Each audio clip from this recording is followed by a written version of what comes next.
You're listening to Behind Enemy Lines, the podcast, bringing you wargaming news from around the world with your hosts Greg, Damian, and Dan.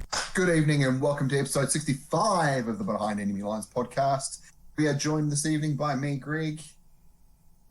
You say your names. Daniel, that's me. Me, Damian. And we've got a special guest this evening. Yeah, I'm Stuart. Stuart from tabletopterrain.com. So you got it. You got it. Is it .com? It's .com. Yeah, it is. Yeah, .com's cheaper to buy than a .nz. And Stu has always owned the .com since donkey's years, I do believe. 2003, maybe. Yeah. So get that. Damn, you know what else happened in 2003? Oh god. Is that the year that you won the Flames of War fucking Nationals? That's it. Oh my god. Carry on. Jesus Christ. Well, that's the end of the show then. Well done. Thanks for Good listening work. to Behind Enemy Lines podcast, episode 65. The nostalgia episode where Damian brings up at every chance he gets. Remember that time I did something stupid with the challenge and I won like World War II in 2003 and oh my god, I'm the best in the world. With Italians, I did it. And You should have given up them. What was that, like the Flames of War version beta and you won it? You should have been like, right, I'm king of the game and never played again. And that way you could retain your title as the bestest person in the world. Retire undefeated. Exactly. You know, you'd always be invited to Masters because of that one time you won. Anyway, welcome to episode 65. We're prepared as normal to give Damian shit and each other grief. Damian's prepared to go to bed because he's a bum. Stu is here to talk about 3D modelling, printy goop stuff. He also has a fun Patreon that you can join and actually get rewards for joining. If you own a 3D printer, it's pretty cool. What's that? Is it just under Tabletop Terrain on Patreon there, Stu? Yeah, tabletop_terrain, I think. Crap, hang on, I've got to just check. You can always link it on the Facebook page. Yeah, it is tabletop_terrain, or if you just look for 28mm sci-fi vehicles, it comes up as well. That's cool. Now, I'm just checking. I thought my mic wasn't working for a second again, and we all know how much fun that is when that doesn't work. But I do believe it is working this time. If it isn't, I'm going to jump off the bridge. But it appears Any bridges in Invertriangle? I do have a little one near my house, but it's like a river that's not very fast.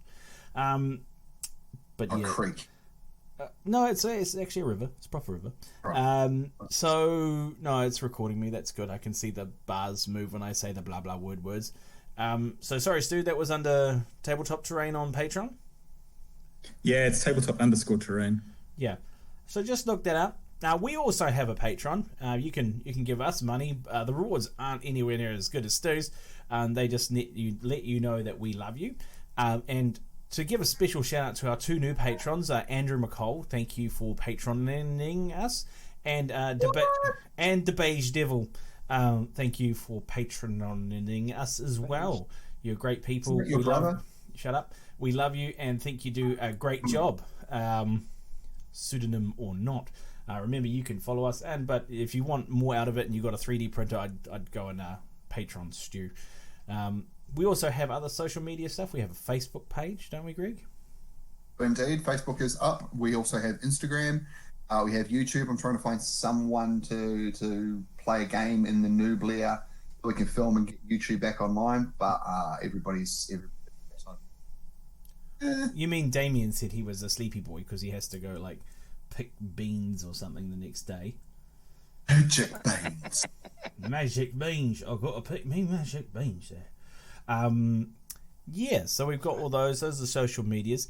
So that's fun. The next fun bit is this, which is noob news.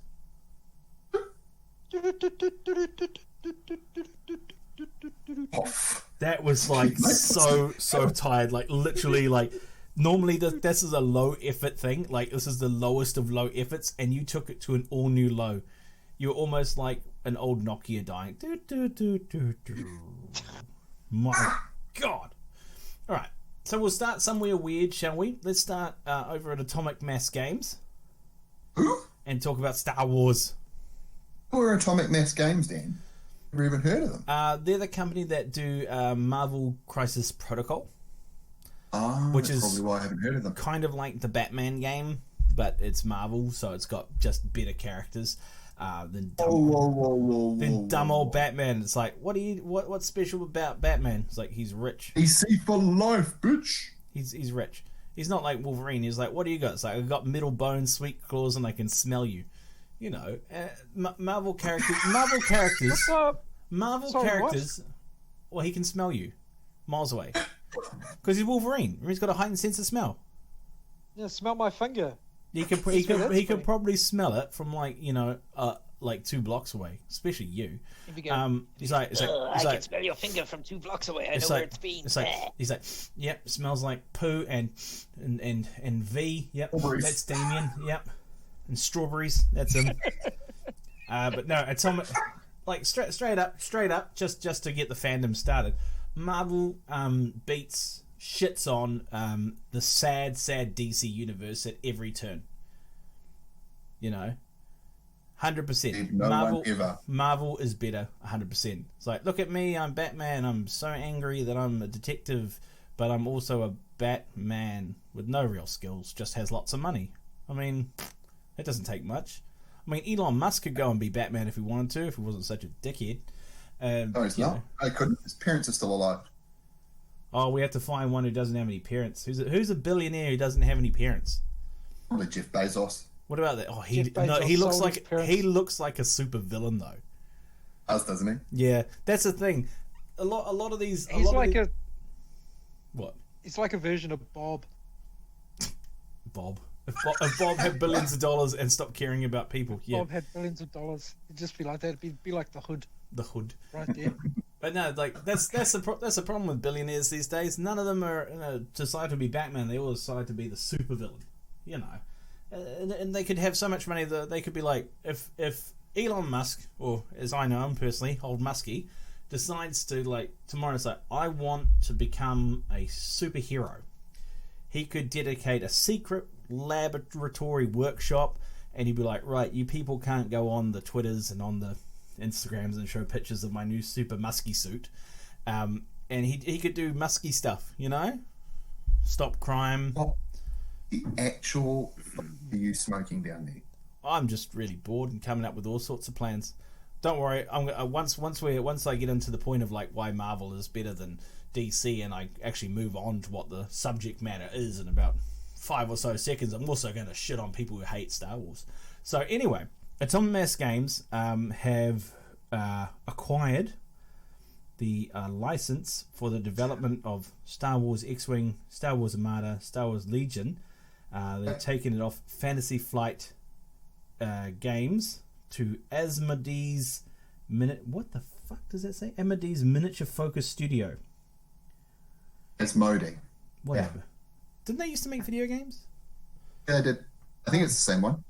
It's probably not. But so it looks like that's moving away to somewhere else, because as you know, with Fantasy Flights, and probably literally with every games company, the supply chain is an issue.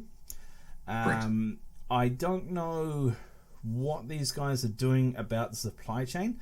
It looks like they've poached a bunch of folks from Fantasy Flight with this as well, or the game's creators. Not sure if they work for Fantasy Flight themselves, because I don't know enough about it.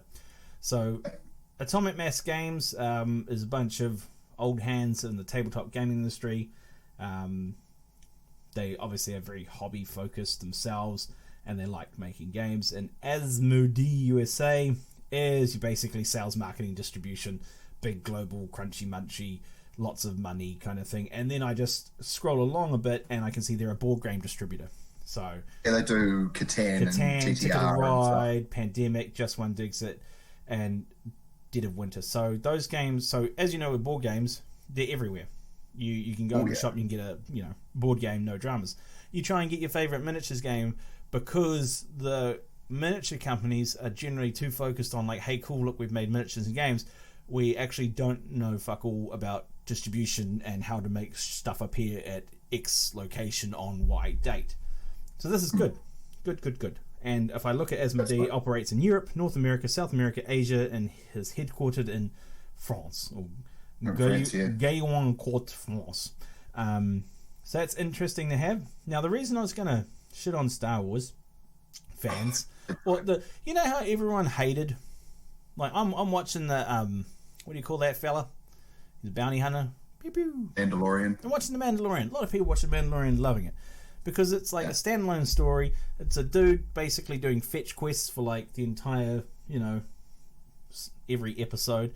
It's like you got to do this, but now fetch quest. Ever played a video game where someone's like, go and get me a thing, and you got to go get him a thing? I know what a fetch quest is. I can't believe that you're reducing the brilliance that is the Mandalorian to a fucking fetch quest. Get out. Every episode, he has to go and do something or get something, and then come back to say something. That's the premise of every TV show ever. Then every TV show ever is a fetch quest. It's still a hell of a lot more interesting than maybe walk into Mordor. Yeah, see Frodo never had to do a fetch quest. He had to get to he had to go to an end boss. He got sidetracked. He didn't do any quests though. Time. He didn't side quests. Side quests are different. Around him did. Come on. Well, those guys were like idiots. Like, oh, let's go talk to some trees. It's like, oh, look who's been smoking the halfling leaf now. Anyway, so the Star Wars sequels, everyone shat on them. It's like, oh, they're bad writing. They're terrible. Oh, there's a girl. Oh, Luke Skywalker's dead, etc., etc., etc. And I was like, fuck you, people are retarded. The trick is, it's Star Wars. You watched this when you were a kid. You weren't expecting much. You got brilliance in like 3 movies. And then The Phantom Menace, and then other movies were a bit shit.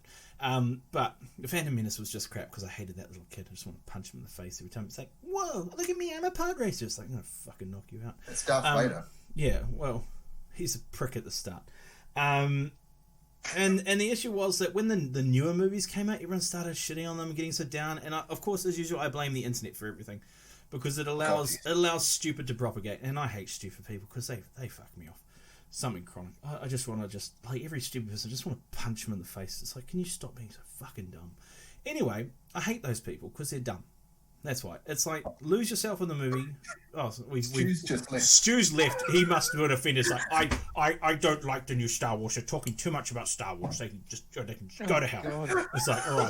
He just couldn't handle it anymore. He just left. It's like 12 minutes of good rant. It's like, Fuck these guys. They've plugged my business. I'm out. Peace. Yeah, that's it, man. I can't even be bothered waiting for part 3 to bloody talk about it's like, cool printing or anything. Fuck you guys. It's like, I'll come back when you stop ranting. It's like, it never ends, buddy. But yeah, I've probably called them stupid before in the past, but they're just dumb. Star Wars is essentially a children's story full of awesome graphics and cool explosions. You turn your brain off. It's a space opera. Yeah, well, if you're lame like that, yeah. But it's big explosions. It's an action movie. Don't expect much from it.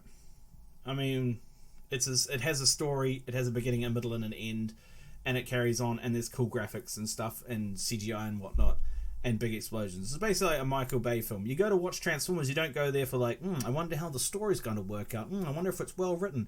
It's like, no, there was a sweet explosion and giant robots beating the shit out of each other. Same with Star Wars. Is there sweet bloody X-Wings? Are there like AT-AT walkers? Are there stormtroopers dying by the dozens? Fuck yeah, that's cool. None of this like, oh, but the story doesn't make sense because if she was a Jedi, why couldn't she just do blah? It's like, oh, because you're boring. Because she hadn't been fully trained and didn't know how to harness and use her powers properly. Oh my god. But she did manage. Have you noticed that the biggest, fattest criers are those in their 30s with fucking neck beards going down to their ankles? 40s, bro. Nah, 30s. In their 40s now. Not the 40s. Nah, 30s. Like you, old man neck Piss beard. off, I'm almost 50. Almost 50. Almost 50. So yeah, anyway, yeah, because she may have... Oh, Stu's back. Welcome back, Stu. Yeah. Hey, how's it going? Did you missing out on quality rant here? Anyway. Enough about them. So a different company has bought the little Star Wars games that you all love and like, and they'll probably be mass producing it and like sending stuff out to your favorite local gaming stores. So go and buy the shit out of that when that happens. Good work. So what I'm hoping here, going back to your actual salient point around production and distribution, is that Atomic Mass being able to be a little bit better than Fantasy Flight in terms of keeping to their release schedule, in terms of getting enough product out to the stores on time. Because the biggest problem that we've had with Legion is that not enough product has been getting out. So people are going out, and you've got the scalpers and all the rest of it who are buying it, but people who actually genuinely want to buy the product, they can't get a hold of it because it's just so limited in run. and then the restocks take for fucking ever to get out as well. This is also the episode we're trying to include as many fucks as possible. It triggers a YouTube algorithm and totally demonetizes everything. It's fantastic. So thanks for fucking hanging around. We're not actually trying to say swears. It just happens because we're terrible people. What? I was going to say we don't get container ships in New Zealand anymore anyway, so no figures for us. True. No, we can still get container ships. I've just got to sit in the dock for 14 days. Yeah. Yeah, they don't like that. Oh, well. Yeah, but if you let them off the boat, then they infect the whole fucking country, don't they? Yeah, then we have to stay inside for 6 weeks again. Like the Russian seamen going everywhere. Yeah. The Russian seamen were fine. They concentrated themselves in one place. They didn't get out like regular New Zealanders who like just couldn't not go outside. You know, the one symptom of like having positive COVID test was obviously wanderlust. It's like, oh, I've got COVID, better travel the country. It's like, oh, for God's sake, can you not? So anyway, good luck to Atomic Mass Games with Star Wars. Moving on, our friends over at Battlefront, holy cow, they're doing their buy two get one free or to the lower price plastic stuff. So that's active now, so go buy plastic stuff. But they've also got stuff coming soon, and it's on pre-order. And for December, they've got the Art of War book coming out, and they're bringing back a green army bag. It is 11 inch. It's kind of square. 11 inch. Square. Yeah, well, it's not because it's 15 inches wide, 11 inches tall, and 11 inches in depth. So I'd like to look inside one of these and see what it's got. Oh my! Pete, if you're listening, you can send me a sample copy. I prefer the sweet camo one because it looks amazing. Even if he doesn't, I'm still going to buy one anyway. So new army bags. They've got a Flames of War one, and they've got a sweet Team Yankee one, which is in an awesome camo shape. So you will be the nerdiest of nerds showing up with your nerdy wargaming bag. Oh yeah. They have got a bunch of American, Soviet, British dice tins back in. They have 20 tokens, 2 objectives, and 16 dice in them. They've got a Team Yankee version of the same. And as Damian and Greg pointed out, they also have code GFG003, which is a sweet, sweet skull tin. It's a tin with a skull on it that has 15 bone-coloured skull dice and 15 black skull dice in a skull I like tin. to think that GFG stands for good fucking. What? I have no idea. He half cuts out. He just talks a load of shite. So yeah, but the Team Yankee bag looks the coolest out of them all because of the camo. I wonder if I can see things about if I click on the bag. It's $90. Oh, here we go. Let's see. Each bag contains one extra large tank tray, fits 12 large tanks. So it'll be your Ibrams and whatnot. One large tanks tray fits 14 large tanks and 4 transports. 2 regular trays, which fits 13 regular tanks and 8 transports. 2 infantry trays, which fits 10 small bases, 18 medium bases, and 4 large. Ran out of room. Okay, that's cool. I can't really see any more of that. All right, great. It just ends. It's like there's more words, but the screen cuts them off. Yeah. It looks like it holds quite a lot of stuff. A lot more than, well, maybe the same amount as the other one, maybe more. So it's more cube shaped than the old one, which was more longer. Hopefully, because it's 11 inches tall, I hope still it's FAA approved and whatever the New Zealand version of FAA is in fits in an overhead compartment kind of approved, because that would be cool. Then yeah, so they're both $90 US, so that's worth the cash money. Soviets have got a new starter set out. I think we may have already talked about that because I don't think it's brand new. It's a recent release. Yeah, we talked about it last week, which has a bunch of IS-2s and IS something or others in them and some Russian dudes. S2s are the new hotness with big Russian. Everybody's buying S2s like the new candy. Yeah, but they're not that great. But you know, we'll they are. We'll let people decide that. I mean, I beat them in a game with just commandos. It wasn't hard. Who needs tanks when you just got dudes with like bad attitudes? The Big Four did some Team Yankee stuff, and they even had a game which is up on YouTube. I think it was a condensed game down to something like 20 minutes. I didn't see, unless it was the full 2 hours and I missed it. They continue to do the Share Your Hobby week 32.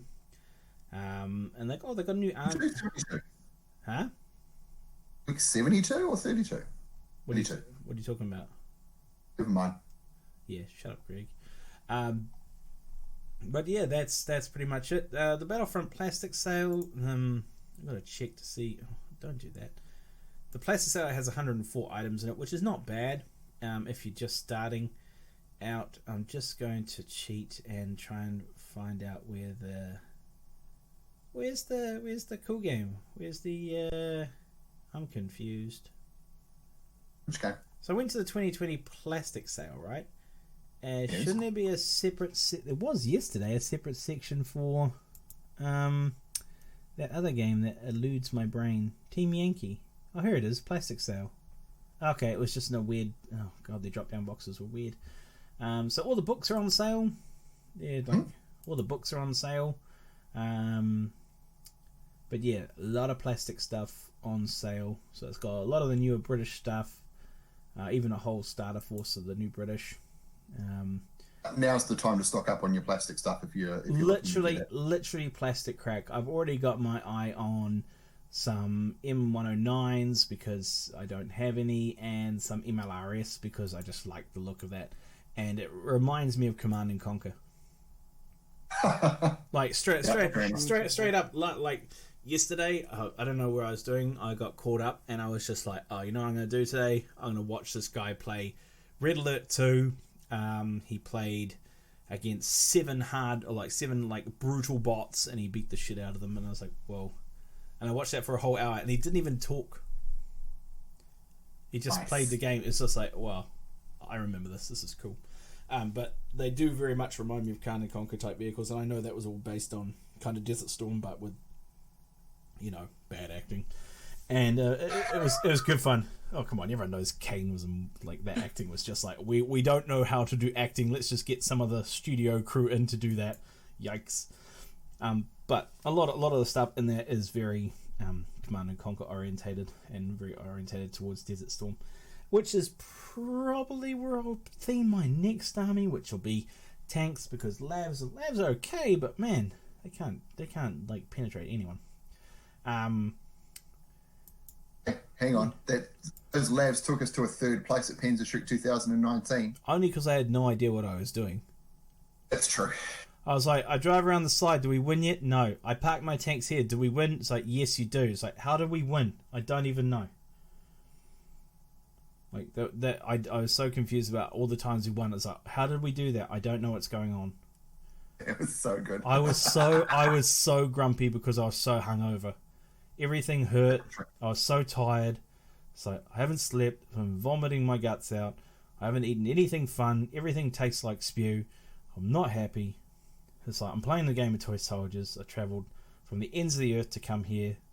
Everything is by train. Oh, by bloody train. That was the most ridiculous thing ever. It's like, oh, and it was just like that. Oh no, never again. It's like, travel by train. Why? It's not 1943. I'm not going off to fight the Germans. Oh, shocking. We did fight the Germans. No, we didn't fight any Germans. No, because it was Team Yankee. But it's German Team Yankee. Yeah, we didn't fight any. No, we didn't. That was good fun though, I guess. I can't remember much of it. I got a medal of it somewhere, so yeah, good work. So yes, that's fun. I'm looking forward to next year's hopefully non-plaguey Panzerschreck, and we'll see what's going on there. We'll move on to another people. Why not? Games Workshop. Why not? They're releasing some amazing battle forces. That's I don't know what they call amazing. I don't know if they are. They've got a interdiction force, which is Space Marines. Interdiction force. It's 23 miniatures. Looks to be all those horrible Phobos miniatures, which are not meta. Cool. I'm sure everyone will get into those. And I'm sure the 40k Cabal, or 40 Cabal, what a stupid name, will be like, it's like, I just definitely not the meta. You wouldn't buy this unless you were like, being the year. And they've got an Eradication Legion with the 27 miniatures in it for the Necrons. It's got one of them cool walking robots that you have, Damian, with the heat ray. Croissant, Yeah. one of them spider dudes, Lich Guard, some regular warriors, it looks like. Yeah, so the units you wouldn't actually use. Cool, GG. A Bastion platoon, which is an Asta Militarum battle force. I can see once again they're just trying to get rid of stock because we appear to have infantry. Oh, someone's making a poop noise. Infantry, the heavy weapons team, the weird one that shoots down planes. And Is that the Hydra? What is that? I think that's the Hydra Yeah, the thing. Hydra. Yeah. And I can't even see this stuff. Where are you looking? I'm on Games Workshop Dunedin's page. And of course, a singular Scout Sentinel, because, Scouts are great. 22 miniatures in the Decimation Warband, which is a Chaos Marines battle force, which surprisingly contains Chaos Space Marines. Because most of the time they do not. Because if you look at anyone who runs a Chaos Space Marine army, it contains a token amount of Chaos Space Marines and a shit ton of cultists. It appears to have a 10-man squad of Chaos Duders, 5 actual Terminators, a Havoc squad, which actually looks kind of cool because it appears to have that rotary cannon thing, which, if I'm not wrong about the sprue, it contains 2 of every single weapon on the sprue if you buy the Havoc set, except for the really OP chain gun where it only contains 1. And it has what I'm assuming is a Mauler Fiend, and the chap with a hammer that's from the other box set, that one where you walk around Blackstone Fortress. Blackstone Fortress, yeah. Which I think is called Blackstone Fortress, yeah, the Chaos guy with the Thunder Hammer from that one, which, if I'm not mistaken, is also the only Chaos Warrior ever in history to carry a Thunder Hammer. No Chaos unit has ever had a Thunder Hammer, bar the original Metal Dreadnought, which also was usually equipped with a Scourge. The Chaos Dreadnought, the original full metal one, it was a flip a coin whether it came with the Scourge or the hammer. You didn't get to choose. Good old what? Yeah, it was good times. And of course, looking here, you've got the Star Pulse Cadre, or also known as Lame Tau. They appear to have bought everything that's OP, so this is a great box. They've got 3 of them robot suit dudes with lots of the horrible little cheaty things that stop them being hurt. They've got 2 bigger robot dudes, a bunch of the little dudes who shoot at them, more little dudes who do shooting, and they've got, I think it's called a Piranha. These guys are Tower's stupid. They'll just overwatch you all day long, and they'll shed their wounds onto the stupid what do you call it? The drones. Ugh. Drones, yeah. Tyrannid swarms. Oh my goodness, look at this. Tyrannid's getting some love. They're not getting new models, I know that much. Ugh. So we have the 1993 Gene Stealers, and we've got what looks to be about 20 of them. The Brood Guard, which are cool, a Hive Tyrant, an Exocrine, and the least used figures of all, Harpies. Gene Stealers? No, the Harpies. The Harpies. I haven't seen those for years. The flying Tormagants, basically. That's all. Yeah. So, yeah, cool. Good work. I'm sure literally no one will pick those up. Yeah. So I can shit all over. Cool. I can shit all over I want on Games Workshop because they don't ever sometimes send me free stuff, so I don't care.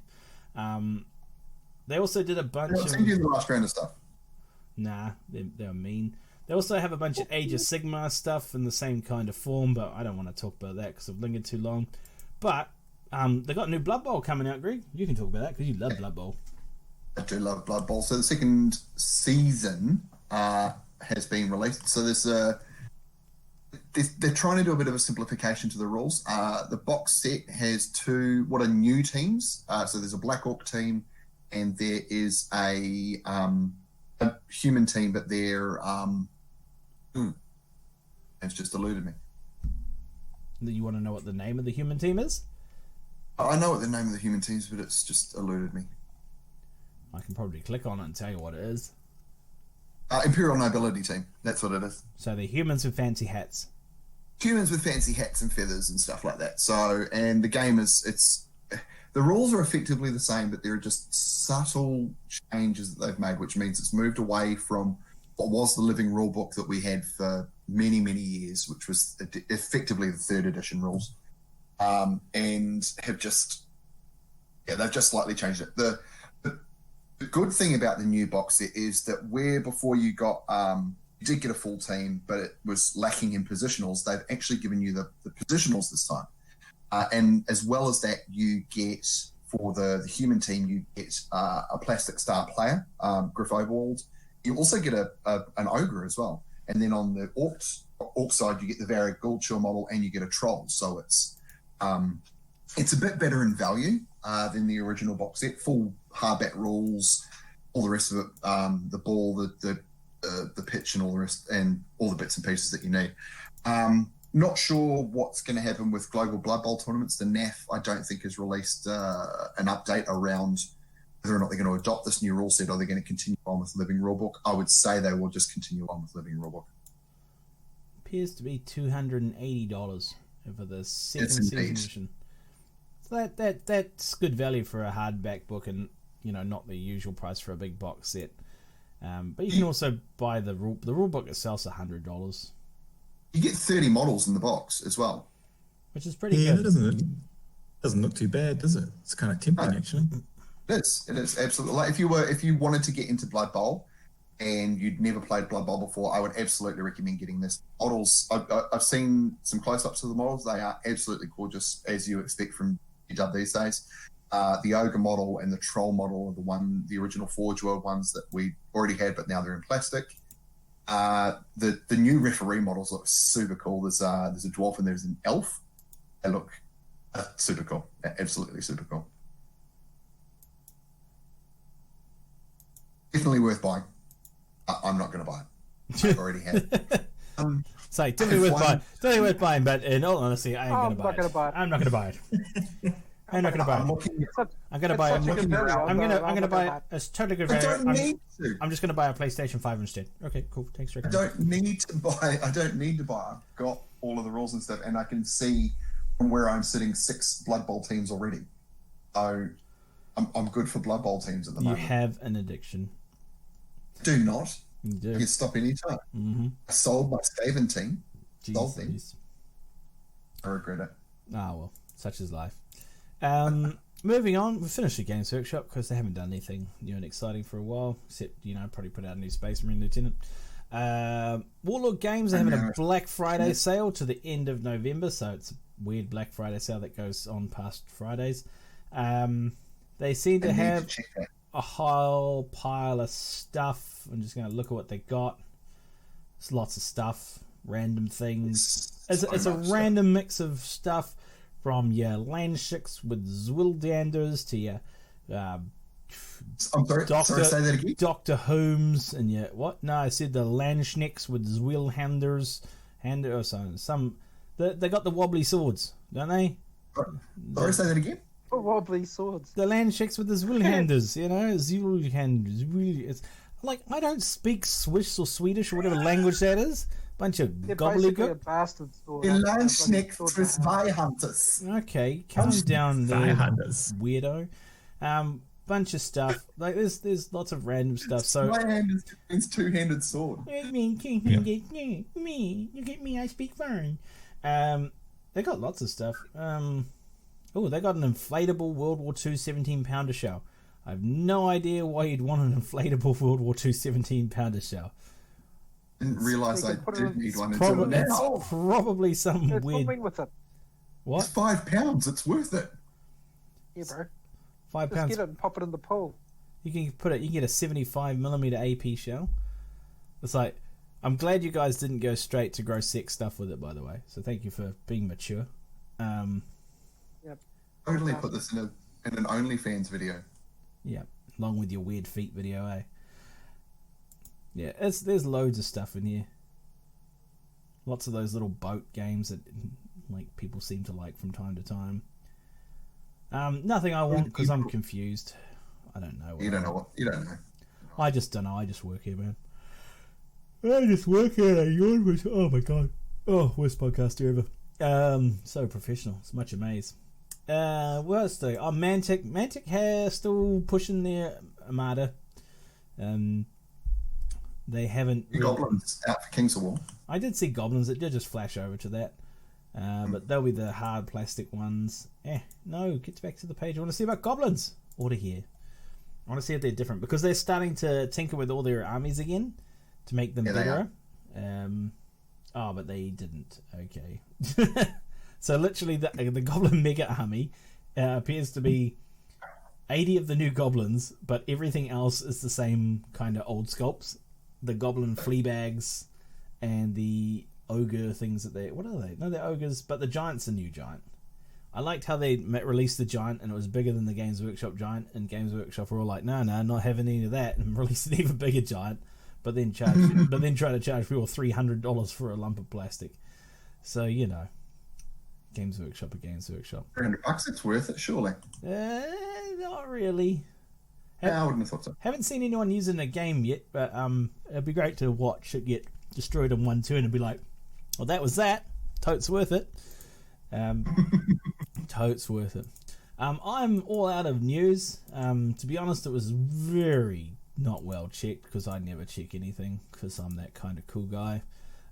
Hopefully we're not missing something like we did like the week before when it was the massive announcement. We're like, oh yeah, that's right, the thing with the people and the stuff. But we do that from time to time. But I mean, if they wanted real news, then they'd probably come to a reputable news source instead of us, right? Well, if there was one, yeah. But everything else, as far as we're aware, is fake news. That's 100% it. fake news. Just fake news. Fake All news. of it's fake news. Fake news. Anyway, that's Stop the count! Stop the count! that's the end of part 1. We will return back in part 2 where we'll talk about stuff and things. Buongiorno. Need tokens, terrain, or custom battlefield accessories? BattleKiwi.com has you covered. With a wide range of laser cut MDF and acrylic, it has something to suit everyone's wargaming needs. Ranging from the battlefields of World War II to the far future of Infinity, BattleKiwi.com has it all. Visit BattleKiwi.com, and for a 5% discount, use the code BEL5. Dice of War. Dice of War supply custom and historical wargaming dice and accessories. Unique designs to suit your gaming requirements. Visit the online store today at diceofwar.com.au. Danger! Danger! Is your battlefield in need of terrain? Visit titanterrain.nz. They've got all the laser cut MDF terrain from historical, modern, and futuristic. Visit titanterrain.nz or follow them on Facebook. Hello everyone and welcome to part 2 of episode 65 of the Behind Enemy Lines podcast. I'm so glad I said that all correctly in one go without screwing it up. That's great. Well done. Thank you. Remember, once again, thank you for listening to ads to our sponsors. Remember, go buy all their stuff. Thank you. Remember that we're also on the Facebook, on the YouTube, and on the Instagram. Even though we've already told you this, it's been at least half an hour since you've heard that. We also have a Patreon. Go and pay us money to do this. That would be great. Thanks. Anyway, part 2 is where we talk about the things we did at Club of Rooney. We're also going to wrap part 3 up in it because last episode was very long, and Damian, old man Ribbon needs to go to bed. Yeah, old sleepy Joe needs to go to bed and have his votes counted. Old man River. Such a sleepy. And we'll get Stu to talk about how exciting 3D modeling is and all that jazz, and what he does and how he does it, and just how it happens. Because I've been on his what do you call that thing? His Discord, and you just see design after design. You're thinking, it's like, how does this man hold down a full-time job and do this on the side? It's crazy. I'm assuming the trick is you only do one of the two things effectively. Anyway. You work from home. Yes. It's like, work time is hobby time. Don't you employers know anything? Jeepers. Anyway, so I'm going to start with what I did at my club. Yesterday I played some BattleTech. The new box set, BattleTech Alpha. I think that's what it's called. What? How was it? Because I was talking to Tony at our club, who has gotten rid of all of his Adeptus Titanicus to go and play BattleTech, and he prefers BattleTech as a game. Well, I don't know. We only played the BattleTech, the Alpha thing is, it's very basic. You just do damage, and you just have hit points, and you just have, an arm doesn't pop off. You don't get the headshots. There's still crits in it, but it's not as in-depth as the proper BattleTech is. We're going to look at playing that next week. So this week was just a fun little, shooting robots, giant robots. It was very cool, very interesting. It looked like at one point I was going to lose, but then I won. So that's the game in a nutshell. But I used the oh shit, dying. The standard what's the word when you do it a lot, procedure, whatever it was. Like the words are just like, Daniel, can you speak English right now? It's like, no, I can't. It's gone. Anyway, he had an atlas. And I was like, oh man, why didn't I pick that side? Because I was too dumb to notice there was an atlas on the other team, and I got the choice of teams. But I just did the normal thing. I concentrated. That's the word. Concentrated fire from 3 mechs on an atlas to bring it down over 2 turns. Then it tried to come up and punch me. It wasn't very nice. No, it ran me. That's what it did. It did a lot of damage. But it was a good fun game. It's because it was so basic. It was not really my cup of tea. I do like a basic game from time to time, but I only really like basic games if it's in a board game kind of thing. But I think next week we're looking at going to back to the hexes and using the facings and keeping track of ammo and heat and all that jazz, and the damage and the injuries and things like that. The proper adult BattleTech kind of stuff. But the BattleTech Alpha, good fun. You've got to have heat, otherwise it's not a BattleTech game. I know. It's like, I shot a gun. It's like, right, cool, you turn off now. It's like, oh, awesome. It's like you walk too fast, you're getting overheated. It's like, it's like me. It's like, no, walk too far. It's hot. Woo. So sit down. Did you play the original BattleTech? Me, I only ever played it one time. Oh, do you mean on computer? No, the tabletop game. I think I played one of them. I can't remember if it was original or not, but it took like 2 and a bit hours to play, where everyone had like 2 mechs each, and there were 4 of us. Right. It took 2.5-3 hours to play it, and me and my flatmate at the time were absolutely dominating the other guys. We're taking them down, and then at one point we were like, oh, we'll just go and jump in a lake, and we jumped in a lake and hit underwater. Mm-hmm. Until we jump jetted out of it, landed behind the other guy, and we're like, pew pew pew, back shots, bitch, and blew up the mechs. And then someone else proceeded to walk his mechs on the board and be like, boom, headshot, and it was like, this game sucks. So yeah, we're playing for hours up until that point, until two beautiful crit headshots like killed our pilots, and we're like, well, that game sucks, and we stopped playing after that. So yeah, fun times. New game, is that it's the one that's done by Catalyst Games, is that right? That's the one, yeah. Okay, cool. Having a look at it now and going, do I really want to get involved in the new system? Then I went to that website that has literally every mech model. Thingiverse? No. it's like yes, there is that one for those of us with 3D printers. But then there is I think is it Noble Knight that has literally pages and pages of every mech warrior? No, it's not. No, it's not. Ignore what I said there. That's the WizKids game. Yucky, yucky, yucky. I think I typed in the word BattleTech. BattleTech miniatures. And is it so what figures were you using, Dan? Were you using figures, or were they 3D printed? Because honestly, if you want to back BattleTech, there was a combination of box set stuff and what looked like Russian 3D printed stuff. Oh, okay. I think it's you can Ironwind Miniatures. That's it. Oh yeah. So that because you can smash out a BattleTech force with a 3D printer pretty sharpishly. I know. Urbanmech, man. Urbanmech. That's it. Everyone was shitting on those at club too, because I was like, I know someone's going to bring up Urbanmech, and like, Urbanmech's so dumb. I was like, Urbanmech, man. Damian's dumb. Yeah.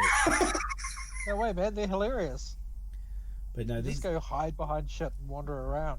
These guys have about 5 pages of alphabetically ordered mechs. Is it 5 pages or is it more? Hang on. Ironwindmetals.com. My apologies. They have 7 pages of mechs in alphabetical order. Holy and we're talking some of the really old dopey looking sculpts from, and they're like, hey, this will work, right? Because how could this possibly not fall over as it walks forward? But they do have catapults, and they do have mad cats, so that's what makes me happy. Now, what do you have to... Is it Urbanmech, Damian? Yeah, bro. A, B, C, D, E, F, G, H, I, J, K, page 7. Valiant, Oozle, Ursus, Urbanmech. Yep, those trash can looking pieces of garbage. They've even got them painted a god awful green. Yep. God, that's such a dumb mech, eh? It's like, what do you do? It's like, wander around. What do they weigh? Oh, they're 30 tons. 30 tons? But they're slow. Yeah, what are they armed with? Is it an AC-20 or something else? That's they're just like a little particle projector, and that's about it. Is it PPC? Is that what I'm saying? It doesn't say what the so. gun is on it, because I guess you can probably change it up in the list. But yeah. But why would you? I don't know. Oh, it's not UK. It's American, but it's $10.45 for a little mech like that.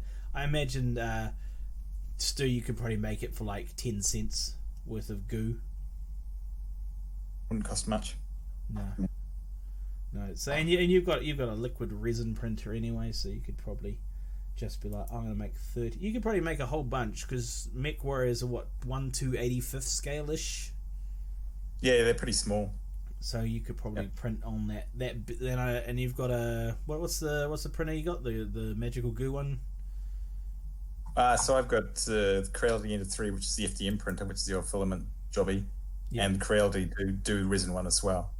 The LD002R or some exciting name like that. Oh my god! So you have one of each, a resin printer and a regular 3D printer. Huh? Yep. Okay. Makes my life easier. Yeah, I've have stuff. I own stuff that's been printed on like a resin 3D printer, and it literally shits all over the big old school 3D printers. Yeah. So the FDM printers are great for terrain and like big boxy stuff. But yeah, anything with detail you want, resin for sure. Anyway, we'll come back to that, Stu, because otherwise we'll intertwine two things, and that will be bad, because they'll be like, oh, but he's already talked about that. And it's like, if anyone listens to the podcast, you'll see how often I talk about how much things I hate. So, Daniel's ranting about the same thing again. Shall I turn him off? The answer is no, of course not. You're going to listen, because you love to listen. Anyway, so I played robot games. That was about it. How about them apples? That's all. Well, don't do much else. I'm still assembling my brother's Israelis, Oh yeah, how's that going? I just have to assemble 3 more Merkavas and then paint them, which is always the struggle part, because I hate painting stuff because it's so much time. But at least I've fixed my airbrush now, or my compressor, because it was something had slipped loose, and then I was like, how do I unslip this loose? And I gave it to the brother-in-law, and he's like, I did the thing that fixed the thing. And I was like, excellent work, round of applause. There was a lot of rust in the water trap, which tells me that the actual compression chamber where it holds it is rusting again, which is just, I don't know how to stop that. There's a bung port to pull it out, but it was like, I've done it before and nothing's come out, so I don't know where the rust is coming from, so I'm not worried. It's a cheapie, so I'll just get another one. Such a reckless person. To source a new airbrush, so I'm going to start using mine a little bit more, I think, get back into practice with it. And Damien, you've still got a large variety of house brushes and house brush accessories. Oh, shit, yeah. I believe he's started using rollers. My size 24 dry brush gets a regular use. 24-0. 24, size 24. Oh yeah. And you can get them like in a pack of 4 from Bunnings and just go ape shit, eh? 100%. No way, man. I went to Gordon Harris and I bought some flash ones. Ooh, flash guy. Yeah, if I want dry brushes now, I just go down to Kmart and buy the makeup brushes. Yep, they're not bad too. They're real good. They're amazing. It's like, wow, makeup brushes. I do find their bristles on the makeup brushes tend to get destroyed very fast though, compared to a proper dry brush. Yes, but they are, like everything in our society, absolutely disposable. True. Oh my god. I also... Stu, make me a Mad Cat Timberwolf Prime. Yep, easy. Cool, thanks, done. What's that? A Mad Cat Timberwolf Prime. That is the Mech Warrior that's on the box art of Mech Warrior 2, if I'm not mistaken. The video game. Yeah, chances are if it's been in a video game, people will have converted it to a 3D model. Because there's, ways and means. Yes. Might have to talk to Tony about running me through a game of Battle Technique. Yeah, it'll be pretty fun, I imagine. I played it before, years and years ago when I first started high school. It was one of the first games that I played, and I think I still got my rulebook here. Oh my god, such an old guy.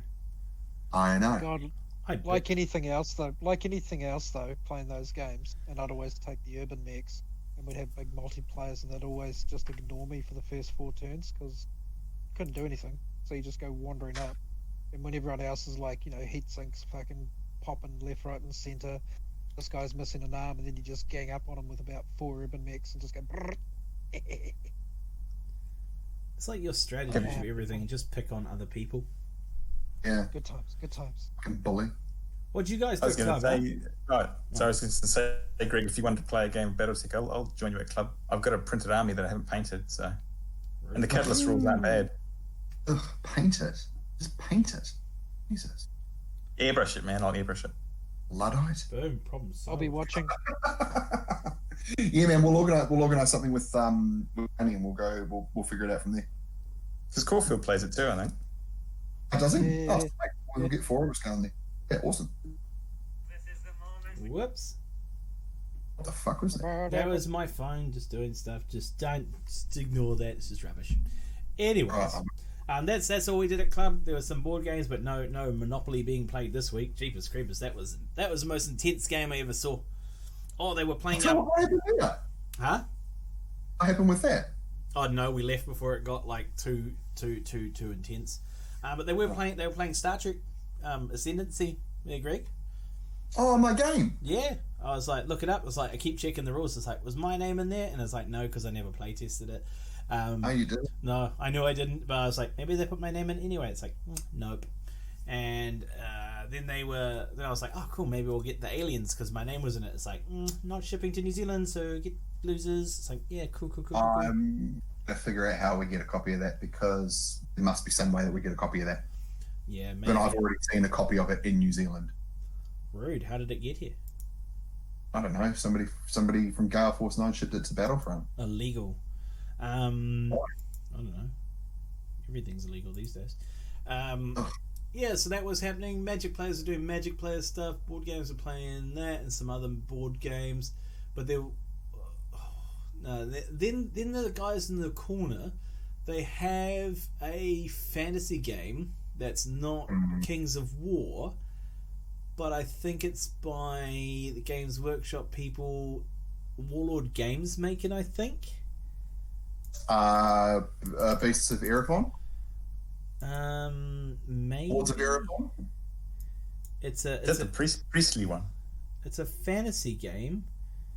Erehorn and Fantasy? Oh god. Is that how you say it? Warlords of Erebon. Lords of Erebon. Let's have a look. Erebon. Let's look at the rule book. Yeah, no, that's it. That's what they had. So they were looking at that. And How did that look? I didn't really read the book, but it's the same as Bolt actually. You pull dice out of a bag. For crying out loud. Get a new mechanic. Yeah,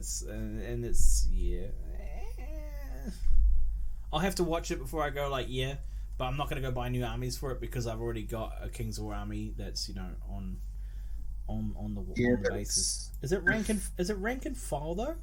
No, it's not. It's more skirmishes like with square bases.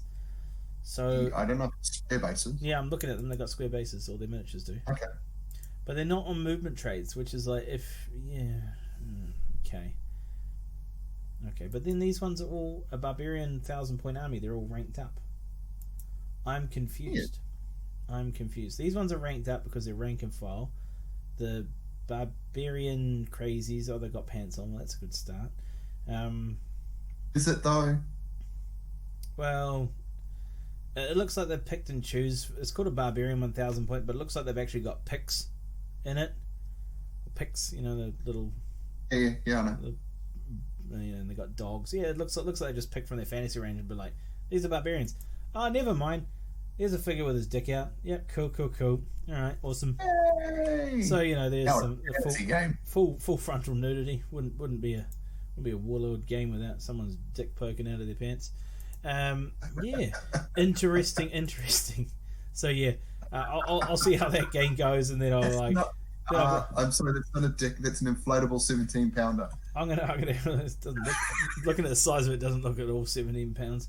I wonder if I can get a whole army. Oh, they got Neanderthals and Cro-Magnums. Oh, sweet! I get a whole army of actual cavemen. Okay, this game's doing something.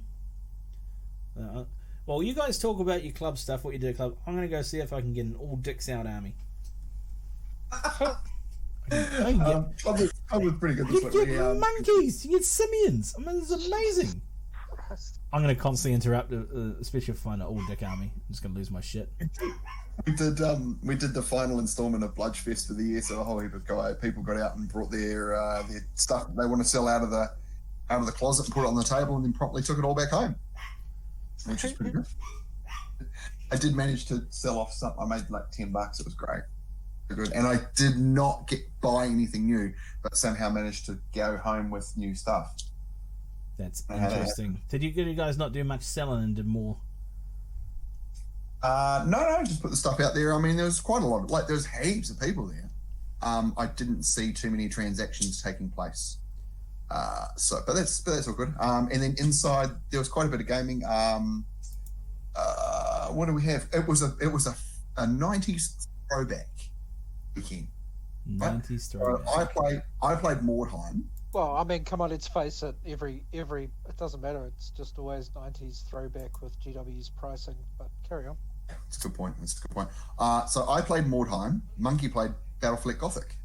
Battlefleet Gothic, jeepers creepers. And then I played a game of Battlefleet Gothic after I finished playing Mordheim. Oh, 90s throwback is year 1999, 98. All right, all out. That's the release date, 98-99 for Mordheim, and Battlefleet Gothic I think came after Mordheim, so you're looking maybe early 2000s, maybe 99 as well. I'm not sure, I can't remember. 99, I think it's close to 99. All I remember is I had to spend some of my student allowance money on those games, so it was good. I need more money for books. It's like, really? It's like, nah, I need money for miniatures, bro. That Mordheim box set was a fantastic release. I remember it quite fondly. Yeah. Mine was broken. It didn't have the rats in it. It just had double humans. I was like, I'll take that. What the hell? Yeah, no. It was like, Mistback from Games Workshop. How unusual. Battlefleet Gothic is a miniature game that was produced by Games Workshop from 1999 to 2013. 2013? Oh, Battlefleet Gothic, yeah. Because they were doing, through Forge World, they were doing limited releases. But I'd forgotten how good Mordheim is. Oh yeah, so, it's brutal. Dave brought down all his stuff. I didn't have anything except for some dice and a measuring tape, which was awesome. I played Marienburgers, and he took really 20 girl type people. I remember what they're called. You like Sisters of Sigma? That's them. Jeepers creepers. Right. So it was just.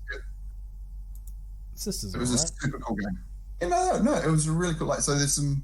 I put some pictures up on the Behind Enemy Lines Instagram of that, just of the table that we played on, and some action shots throughout the game. And my dudes just got absolutely pummeled. Like, we got the first kill in. That was awesome, and that was all she wrote. Like, steel whips to the eye, killing one of my guys. Just fucking what? How good is this? Oh, the Sisters of Sigma can be pretty nasty because of those whips. So you hit the from 4 inches away and it killed one of my guys. It was a classic game. It was so good. So I'm probably going to dig out the warband that I was intending on running and probably get them closer to the front of the painting queue. We'll just see how that goes. That might be a 2020 2021 project. Yeah. Kick off a campaign, man. I'll be at club if there's a Mordheim campaign, for sure. Well, that's what Dave wants to do. That's why he's got all of the war bands that he's painted up and ready to go. So, yeah, man. And he's got that fantastic terrain as well. Yeah. It just looked, and the map that he put it on, it just looked The right at map home. Perfect. really made it awesome. The map sold it. Yeah, that was real nice. And then went and played a game of Battlefleet Gothic. Now I've never played Battlefleet Gothic before. I thought I haven't. So, and we just played a basic game like without the orders and all the rest of it, and it was pretty cool. Pretty cool. Sorry, I would answer, but I think I found my dick army. You're laser focused on the Yep, here it is. The ancient Celts fanatics. So it's just a whole bunch of there's no clothes at all. Like one or two dudes are wearing helmets, but that's all the protection they've got. A couple guys got shields, but it's dicks out for the boys with these fellas. Jesus Christ, that fella's cut like he's made out of glass. Oh my god, these dudes are ripped. Wow. Oh my. Like were ancient Celts really that ripped? Because all I'm thinking is like skinny British dudes. Wouldn't they just be like skinny? Are you on Grindr? No, I'm on Warlord's page. Not my fault. They've got like sexy ancient Celt dudes with their dicks out. Stupid, sexy ancient Celt dudes. How dare they seduce me with their nakedness and musculature bodies? Oh, man. Oh. Look at their musculature. Well, they got a fanatics regiment too. It was painted by a doctor, so it's anatomically correct. So I see it's painted by Dr. Someone. So yeah, if I ever play this game, I'm just bringing. Oh look, they got pictures from behind as well. So you can see their bums. God damn, it's like little peaches.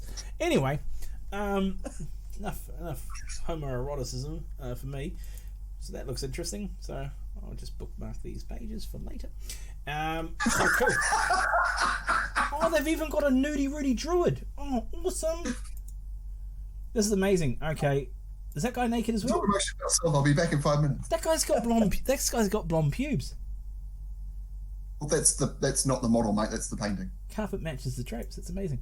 Sorry, I shouldn't be talking about like little Minnie's pubes. Anyway, this is painted. Oh, this is painted by someone with lots of flicks in their names.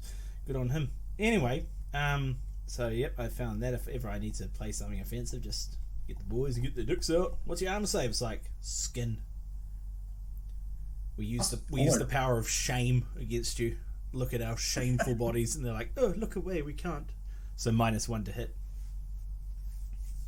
Good shit. Okay. Yeah. So anyway, we'll move on to Stu. Stu, how's it going, buddy? Yes. Yeah, not too bad. Yeah, pretty cool. You like how I'm gonna get a whole army of naked dudes? It's gonna be pretty weird. It's gonna weird a bunch of people. You segued from the naked army dudes to me. It's a bit of a worry. Oh well. Anyway, any segue is a good segue. Anything to get away from those naked Dacians. Sorry, naked Britons. Yeah. So you accidentally started doing 3D modeling? Yes, no, maybe, or just a hobby that went too far? No, so I started off with terrain, right? Because I brought it into 3 because you can smash out pretty good terrain for 28mm games, and there's heaps of it around. All kinds of stuff, sci-fi, fantasy, whatever you like, and all kinds of modular systems. And then I thought, since I've got these 3D printers, I'll just take it to the next step and see if I can, like heaps of people do, see if I can design something. And I was looking for something I needed on the table. I just needed some sci-fi vehicles because everyone does. There's scads of APCs and tanks and any kind of armored vehicle you want, but it's kind of the market's pretty light for sort of civvy vehicles. Cars and trucks and anything kind of sci-fi. And being a massive old sad nerd from the 80s, I was a huge Blade Runner fan. And all those other classic 80s sci-fi movies, Total Recall, Blade Runner, Aliens, they've all got sci-fi vehicles in them. So I just thought I'd give it a crack and see if I could come up with just a basic truck. That was 2 years ago. And late 2018, I chucked that the first truck I made, the Outpost Utility, up on Drive-Thru RPG. And I've just been crank. Yeah, you've been cranking out a lot. Like, is it?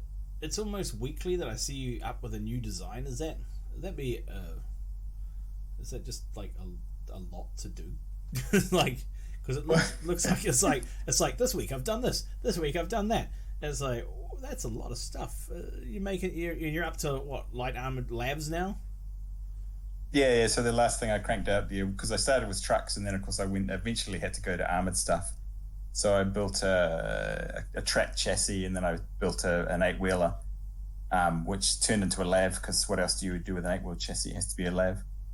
And yeah, I crank out stuff because the tool I use is Fusion 360, which is Autodesk CAD tool, and it's all about rigid body stuff. So it's super easy to create vehicles once you get used to the workflow, which took me like a year and a half or so to get my act together on that. But now it's kind of second nature. You can just sit in the tool and crank something out. Yeah, no, I tried to use Fusion 360 a couple of times, and all it did was make me feel like sick because it kept moving. And it decided to like turn things upside down and then make the 3D space a 2D space, and it flipped it upside down and turned it inside out. It took me 2 hours one time to make a rectangle, and I was like, you know what, I'm done with this. And I was like, it was like, delete. Yeah, that was me a couple of years ago. But yeah. I didn't persist though. I was like, put it in the too hard basket. And it's like, what, I'll just pay people to design things for me, because that would be way easier than trying to think for myself. Because I'm more of a talker and a doer than I am a tinkerer and a fixer, and basically I'm a so basically during lockdown, all you did was play games then, instead of actually better yourself by trying to familiarize yourself with your 3D printing technology and get better at it. I feel personally attacked, but it is true. The reason it's personally attacked is because it's accurate. It's true, because it's like things happen during lockdown. It's like I could either go on, learn all the 3D printing tools I need, upskill myself, watch all the hour-long videos, listen to the little Indian guy teach me how to do the thing in 5 seconds rather than read the book that would have taken 4 years to learn, figure out all the shortcuts, or I could have enjoyed free Pornhub Premium and got my characters in video games to a much higher level. Think about which two of those things I enjoyed the most. I sort of went the other way, Dan. You're missing out on some Pornhub Premium, so I don't know. Yeah, but so actually speaking of lockdown, that's kind of been a blessing for me, because while I'm working from home, I'm quietly 3D printing stuff, because a couple of weeks ago I set up what you can do with the FDM printers is you know what a Raspberry Pi is? That's a little computer. Yep. So you can take your Raspberry Pi board and you can use it to drive your 3D printers. So I can sit at my desk in the house and queue up print jobs on my printers in the garage. Just while I'm a spare minute in a meeting or something. Oh, Damian's gone. He's had enough. Yep. I'm not. Oh, he's back. He's back. He came back. That's pretty cool, yeah, because you wouldn't want to spend all your work hours working on stuff when you're supposed to be working, because that would just be absolutely terrible and an inefficient use of time, company time. But if you can just, like, while you're on your government mandated 10-minute break every 2 hours or 3 hours or whatever it is, you can 4 go hours. What? I don't know. I don't work. I don't take breaks. It's just you push the button and print the things. You don't ever worry about it, maybe catching fire and little explosions. Yeah, that's a constant risk with the Chinese printers. They're better than they used to be, but yeah, they're still a bit shady. But that's the other thing you can do with the Raspberry Pi. You can smash a web camera on it, so you can watch the fire start in the garage if you're really keen. Yeah, so sweet. It's like, what's happening? It's like light fires. It's like, oh no. It's like, what's happening here? It's like, had an insurance claim in the making. It was happening in real time. Look, I've got a recording of it on my phone. It's like, this is when my Chinese printer decided it would like short circuit. This is where it started smoking. It's like, this is the bit where it touched the plastic. The plastic started to smolder, and this is the bit where it just basically exploded and everything caught fire, and now I have no garage. Yep. So I'm a little bit paranoid about that, but because I'm printing people print stuff for days and days on end, which I wouldn't be comfortable with. So I only print small stuff. Basically, that's the reason I got cracking on vehicles as well. Because they're fast. What's that you say? You're going to print me up a couple of Urbanmechs for our game? No. Oh. Well, that's the other thing, right? You can with the fancy Dan resin printers you get these days, you can crank out 28mm figures really easily. And there's speaking of Patreon, there's heaps of guys that are creating stuff and tools like Blender and ZBrush and stuff. You've got anything you want. Again, fantasy figures, sci-fi, cyberpunk. It's pretty sweet. How attainable or how easy is it for someone like a regular Joe Bloggs to get a hold of a resin printer and then the ingredients required to print stuff? It's getting easier in New Zealand because it was kind of a pain in the ass to start with because nobody had the resin, so in New Zealand we'd have to get it from China. If you're in the US, obviously you can get it all from Amazon, no worries. What about Europe? Does that mean we're going to see a decline then in miniatures companies? Because if people can just print their own stuff up and own their own stuff, well, why does there need to be miniature game company? Yeah, it's a question. I mean, it's probably certainly a threat to some of their businesses. But when you look at a game company like Games Workshop or Warlord or whatever, they're selling you the whole package, right? So they're selling you the rules, they're selling you the figures, and they're like a consistent theme. Because one thing that does kind of suck a wee bit with the sort of independent 3D modelers is they won't quite frequently they don't build like a whole army. You get some pretty cool figures, but you don't have like a handful of them, which is fine if you're playing skirmish games. But if you want a kind of themed mass ranked army, then that's going to be a bit trickier in 28mm. Sure. So that's kind of where I think the big players can still survive. But for people that want stuff that's out of production, like if you want to print yourself on Mordheim, Sisters of Sigma Warband, you can. There's people that have done sort of not knockoffs, but sort of heavily inspired Sisters ranges. The really cool thing I saw was someone did a whole bunch of 10mm rank and file Warmaster stuff. So you could go you could go and buy the files, and it's all the stuff just ranked already together, and you just slap them on the little base that you can also print up, and you paint them up, and they're ready to go, because they used to come on a strip anyway, and it's just like elves and dwarves and and skeletons and stuff Games Workshop can't own the IP to.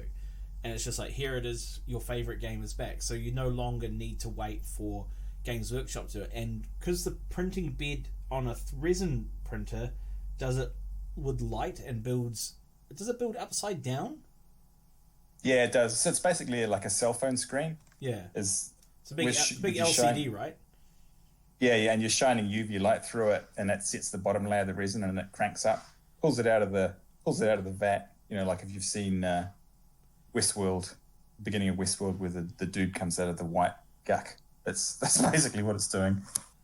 But yeah, the 10mm guy, is that what's his name, Forest Dragon or Green Dragon or something? He's on Patreon as well, and his armies look absolutely fantastic. He's done a 10mm Warmaster kind of wood elf army, and he's doing the Vampire Counts guys at the moment. Okay. Yeah, and the thing with that is you can print so many in one go, because it's not taking up so much space on the bed. No, you could crank out a whole Warmaster army on just a single plate, because 10mm is pretty small. See, that would be so amazing. I never played Warmaster because I was a poor person. I didn't even have a job when that came out, and it probably would have been an awesome little version of Warhammer Fantasy to play it in 10mm. See, Warmaster is what Black Powder's based on. Really? Yeah. Okay. Interesting. Yeah, because it's all the same rules. I'm super tempted by that those 10mm figures myself. I haven't printed any yet, but by God, I'm if I back a Patreon, it'll be his first, I think. Nice. Yeah, I have a friend down here who has a resin printer, and he does a lot of stuff that he prints on. And I saw him. He managed to get himself a copy of the new Primaris bikes before the new Primaris stuff, or the new Dominus box had even been released. And he showed up to it with Club one day, and the bike looked spot on copy of the one in the Indominus box set, but he'd done it in his 3D printer. Just a reminder that we at Behind Enemy Lines do not condone copyright infringement in any way whatsoever. No, but I was like, whoa, that's amazingly accurate, because when we first saw 3D printers, excuse me, dropped something on the ground, they kind of reminded me that they were cheap, they were nasty, they were just good at making big blocky objects, but you'd see all the stepping lines and stuff. And now it's so that we're up to resin 3D printers, and as each you can get with the resin ones, you can upscale it. The more expensive ones have a higher resolution on them on their screens. So they talk about 4K. Yeah. So the It's higher like your TV, right? Fellas, Yeah. guys, I'm heading off to bed. I'm going to go walk the dog and then head off to bed. All right, Granddad. Toodaloo. Yeah. Bye-bye. Okay. Old man. Good to catch up with you, Stu. Yeah, see you later, man. Fuck you, Greg. Fuck you, Dan. All right, bye-bye. Hey, buddy. Right, so Granddad's gone off to bed. Anyway, so you can get higher resolution, much like you said with TVs, and I'm guessing the higher the resolution, the better the miniature looks. Yep, it's the same deal. I mean, even with resin printers, if you really look at the figures closely, you can still see it's printed in layers. I mean, again, that's where your traditional manufacturers win, because they've got injection molded plastic with a technical steel mold is always going to be pretty crisp. But yeah, the 4-foot rule applies. Once you paint it nicely and put it on the table, you're not going to be able to tell the difference. Yeah, I painted one, and I couldn't tell it was 3D printed once I'd finished painting it. I was like, I had no clue what this started life out as, and I thought it looked pretty amazing. I was like, wow, that's pretty good. But harking back to getting the 3D printer, so Greg was probably saying, it's like, if someone as spastic as Greg went and bought a 3D printer, how much of a learning curve would it be for your average, like, I just want to print miniatures in my garage kind of thing, so I want to be ready for a game kind of thing, so I can print my own minis that I download off the internet? Yeah, it's an interesting question, because there's still an element of you have to be willing to basically mess around with them. They haven't got to the point where it's like a microwave or a toaster or whatever. You can't just plug it in and print stuff. You've always got to be willing to faff around a wee bit. So, for example, your resin printers, you got to, depending on the resin you're using, you've got to fiddle around with your exposure times. So you print a bunch of test exposure sheets basically and dial it in, and you still have to fiddle around with the software that you use, because you need to slice you got your STL file, you need to slice it up for your printer. So there's like a million different settings that each one of these slices uses, like Cura or Pressure Slicer or Lychee, the resin slicing software. Is that the one that so it builds it on the support, so that it doesn't just build a solid figure, it builds it in bits? Yeah, that's the other thing got to do with both FDM and resin. You've got to support the figure. So a lot of the Patreons these days release they call pre-supported figures. So they've got the supports baked in for you, and you can just dump it in your thing and print it. But it's a mixed bag, because depending on how your printer works and the resin you're using, that might not work that well for you. No, it's you're still got to be willing to tinker a wee bit, which I guess is where if you've got a mate that likes to tinker and he's got a 3D printer or a resin printer, then you're golden. You just ask nicely. But what do they normally take in payment? Aside from free exposure on their podcast. Yeah, I don't know. The other thing is there's a bit of a cost difference between the two of them, because your old filament printer's dirt cheap. It costs you spend about $30 for a kilogram, or $30 New Zealand for a kilogram of filament, which is going to last you forever. You can print quite a lot of terrain with that.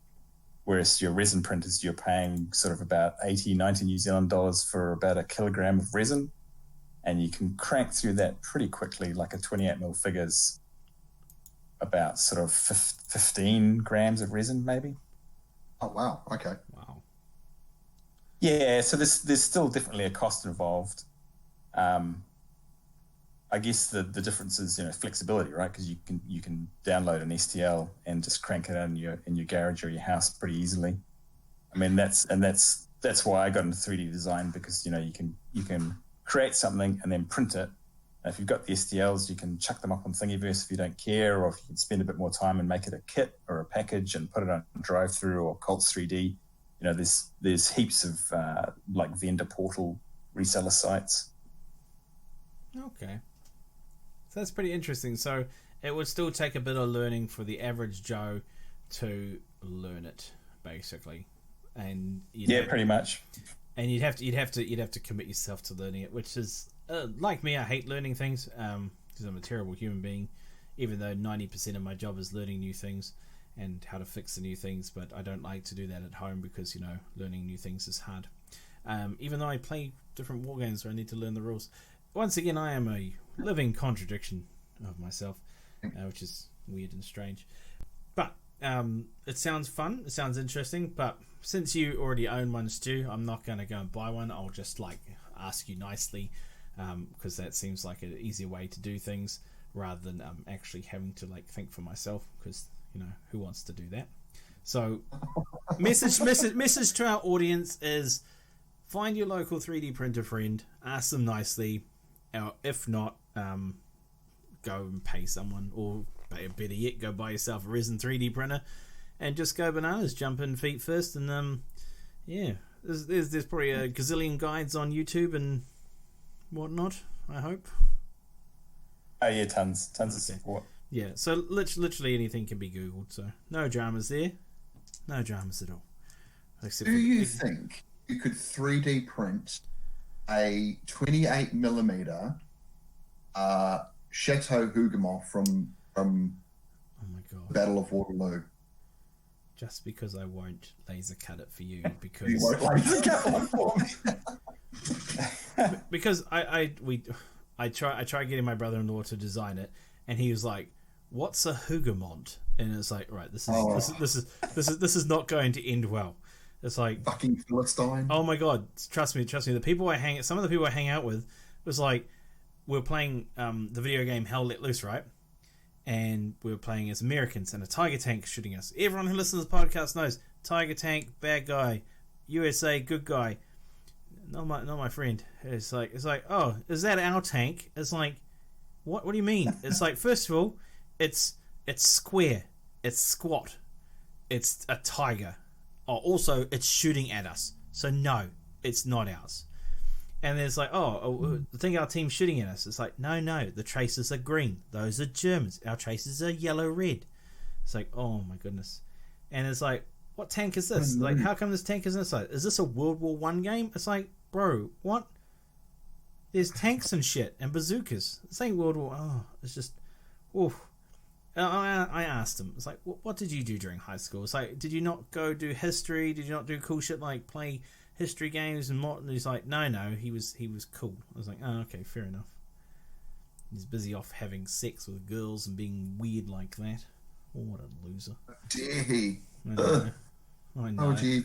I was socializing and going to parties and stuff. It's like, you weren't staying at home at night painting up your Warhammer figures? No? Okay, cool. I know who's lived the better life, and his name is me. I tell you what, Greg. If you want 28mm Napoleonic terrain, just Google it, man. Just tack STL on the end, and you'll find all of the print files. Because there's heaps of them around. There's a site called Yiggy. I mean, I got a couple of old ass barns. You can probably buy those off like TitanTerrain.nz. They're cool, but I'm running out of teddy bear fur thatch for the roof, so maybe don't buy too many of those. It's not looking good. Whew. Anyway, well, Greg's busy searching for stuff. I'm pretty sure this podcast is finished for the evening. Granddad's gone off to bed because he's very sleepy. And Stu, thank you for coming, to providing a third voice to the podcast, because we know Damian would bitch out at some point. He always does.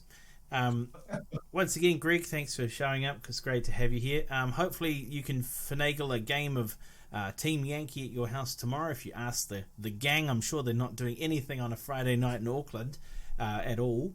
And last minute game of Team Yankee, that would be absolutely amazing to have fully filmed and properly edited, you know, and on our YouTube channel. Super duper good stuff. I'm still waiting for that lab you're sending me, so I assume that's coming by a New Zealand Post being walked here. So It's coming via me. What? I've got it. Why do you haven't got it, mate. Oh my god, Greg, you're terrible. So yeah, I'll put a little painting video of that up, because I'm gonna do it like slightly different from how you do yours. Sweet. Yeah, because I see you use a lot of what's the word? Not, I want to say industrial. No, well, yeah, and good painting skills. Industrial. What's the word? Urban colors. That's the word I'm looking for. My God, I was like, words just escaped my brains today.